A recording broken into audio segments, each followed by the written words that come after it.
आपका स्वागत है आपके अपने इस यूट्यूब चैनल टारगेट एजुकेशन पे।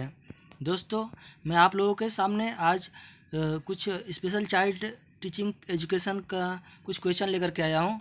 इसमें ये क्वेश्चन जो है हमारे किसी भी बीएड बीटीसी या फिर किसी भी टीचर संबंधित एग्ज़ाम के लिए बहुत ही इम्पोर्टेंट है। तो इसमें मैंने कुछ क्वेश्चन को पुटअप किया हुआ है जिसके 4 ऑप्शन हैं। सारे क्वेश्चन के 4 ऑप्शन हैं। आपको बताना है कि इसमें से कौन सा ऑप्शन सही है। ये सारे क्वेश्चन एग्जाम में आए हुए क्वेश्चन है, तो इसको आप ध्यानपूर्वक देखिए और आप भी गेस कीजिए, अनुमान लगाइए कि कौन सा ऑप्शन इसका सही हो सकता है। चलिए देखते हैं हमारा क्वेश्चन।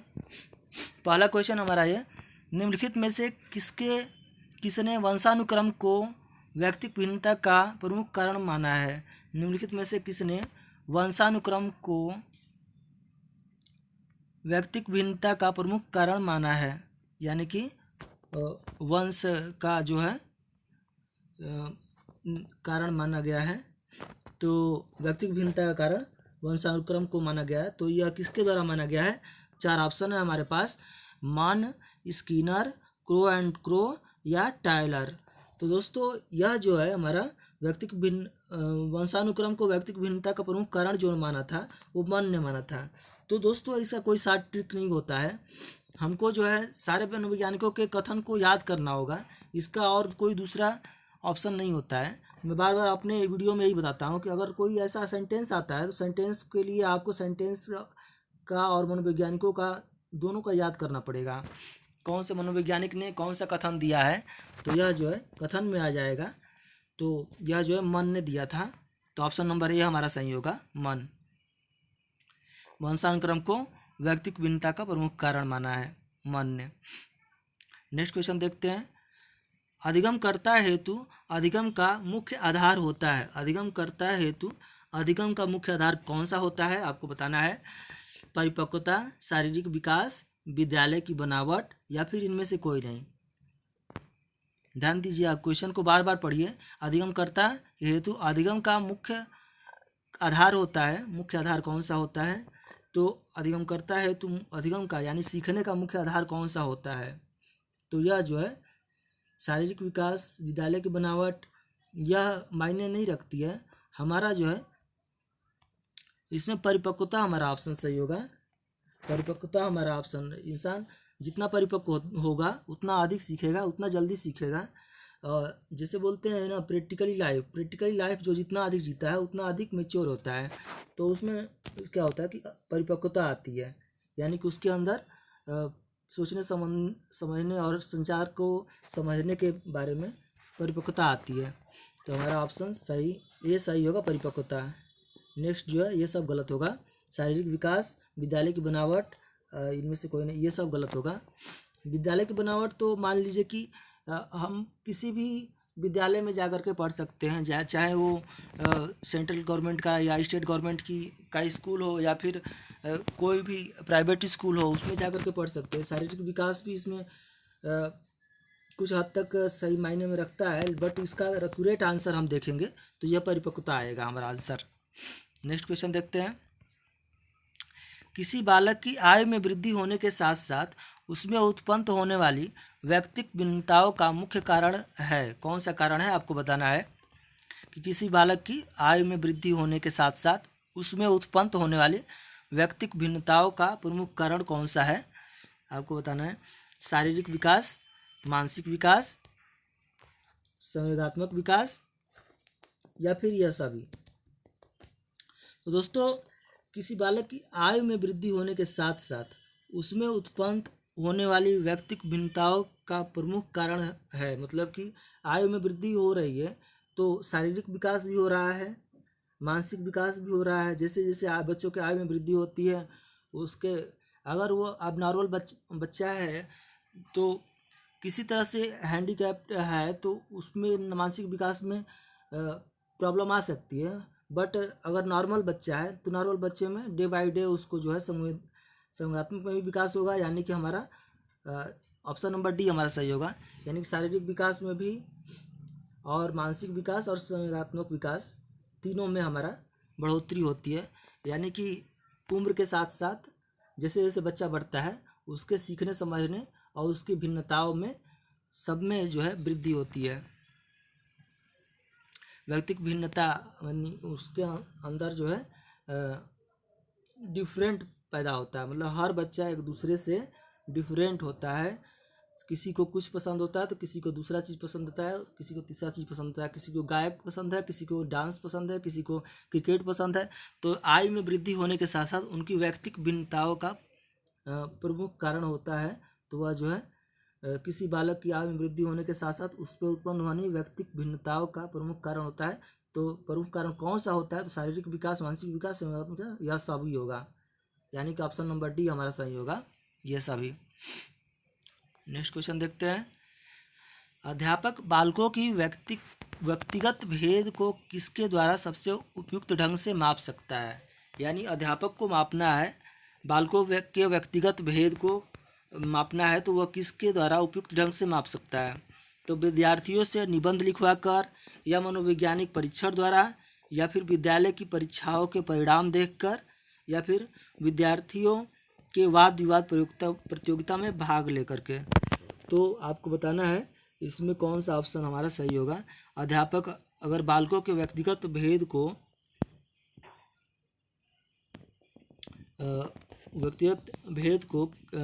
किसके द्वारा उपयुक्त ढंग से यानी अच्छे ढंग से माप सकता है? तो अगर हम देखते हैं तो मापने का तरीका जो है यह सारा तरीका है, लेकिन उपयुक्त ढंग से हमारा बोला है, उपयुक्त ढंग से यानी कि सबसे अच्छे ढंग से कैसे माप सकता है। तो यह जो है यह भी कारक है, यह भी होता है, यह भी होता है और यह भी होता है लेकिन हमारा क्वेश्चन में बोला है उपयुक्त यानी कि सबसे अच्छा कारक कौन सा है। तो हमारा सबसे अच्छा कारक मनोवैज्ञानिक परीक्षण द्वारा अध्यापक बालकों के व्यक्तिगत भेद को अच्छे से माप सकता है। बाकी यह सब भी हो सकता है, बट उपयुक्त हमसे पूछा है, यानी सबसे सर्वोच्च यानी सबसे बेस्ट तरीका जो है मनोवैज्ञानिक परीक्षण द्वारा मापा जा सकता है। नेक्स्ट क्वेश्चन देखते हैं। जिज्ञासा कैसे बढ़ती है? जिज्ञासा कैसे होती है? तो ज्ञान से बढ़ती है, या पैदा की जाती है, या जन्मजात होती है, या फिर इनमें से कोई नहीं। तो दोस्तों जिज्ञासा जो होता है, जिज्ञासा हम पैदा करते हैं, तो हमारा ऑप्शन नंबर बी हमारा सही होगा। ज्ञान से तो बढ़ती ही है और जन्मजात भी होती है कुछ जिज्ञासाएं, लेकिन पैदा की जाती है, जिज्ञासा पैदा की जाती है, यानी कि आप यह कर सकते हो, आप में ये एबिलिटी है, आप जो है मोस्ट ऑफ इसके लिए बने हुए हो, आप ये कर सकते हो। यह जो है जिज्ञासा पैदा की जाती है, जिसके वजह से जो नहीं भी करने वाला चीज़ रहता है तो उसको बच्चा कर लेता है। इतनी जिज्ञासा उसके अंदर, जिसे बोला ब्रेन वॉश करके ही लोगों को आतंकवादी बना दिया जाता है, ब्रेन वॉश करके ही लोगों को जो है दूसरे कामों में मैच्योर कर दिया जाता है। तो यह जो है जिज्ञासा पैदा की जाती है। नेक्स्ट क्वेश्चन देखते हैं। नवोदय विद्यालय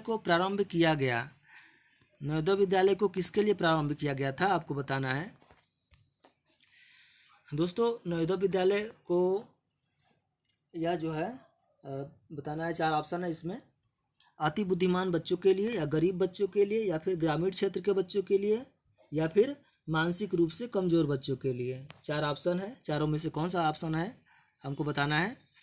तो दोस्तों नवोदय विद्यालय जो हमारा बना था वो जो है गरीब बच्चों के लिए बना था, गरीब बच्चों के लिए, यानी कि बहुत से ऐसे बच्चे हैं जो गरीबी में जीते हैं लेकिन वो इंटेलिजेंट होते हैं। तो उसका रेशियो क्या होता है दोस्तों? ये जो है 75 रेशियो 25 का रेशियो होता है, यानी कि 75 जो है हमारा ग्रामीण बच्चे, गरीब बच्चे, ग्रामीण अंचल से बच्चे होते हैं, और 25 शहरी इलाके के गरीब बच्चे होते हैं। तो यह रेशियो होता है।